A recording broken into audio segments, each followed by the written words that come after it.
Hi everyone, I'm Erin Rosales and I am going to talk a little bit about performance-based continuing education, also known as training. So when we're talking about performance-based training, I like to intro this with a little bit of a story. As you get to know me, you're going to know that I kind of like to share stories, so bear with me. Early on in my interpreting career, I was at the emergency room and I was interpreting for the triage nurse who was attending to the patient.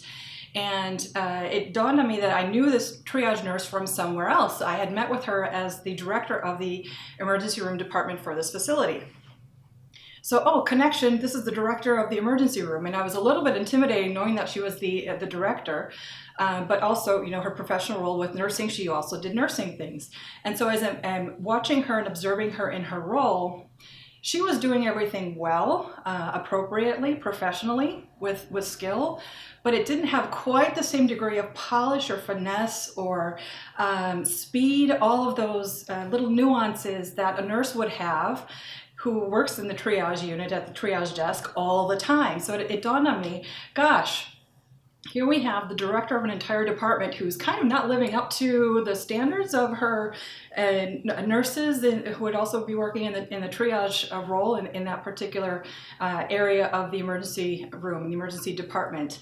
So it paints to me a clear picture that when you go into a particular role only at certain times, you kind of get rusty on your skills. You're still able to do the thing, but you're not quite as proficient, quite as polished, quite as natural in the delivery of whatever the professional role that you happen to be working in at that time. So that ties to me with regard to performance-based training because it tells me how important it is to continue to practice and develop the skills that we are using as professionals and interpreters. We know that that's all the different skills that come together for allow us to interpret the message from the source language to the target language. So with that in mind, do we practice our skills when we are in the interpreted encounter between the patient and the provider? Yes, we most definitely do.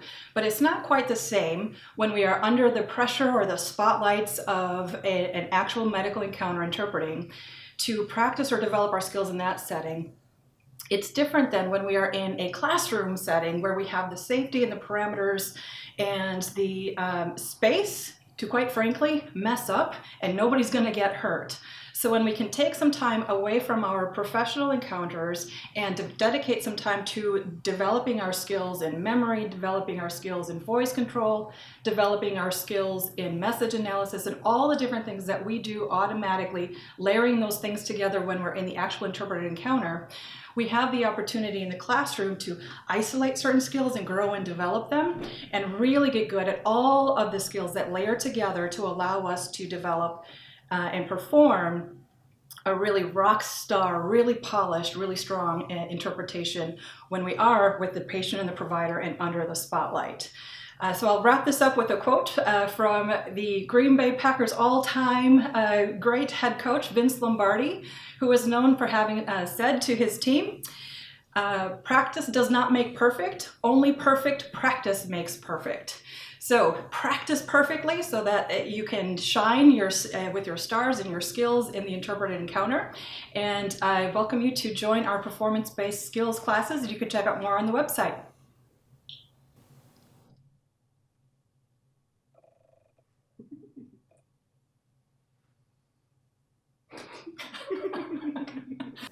Subscribe to our channel, follow us on social media, like, comment, share this particular video. Remember to be nice.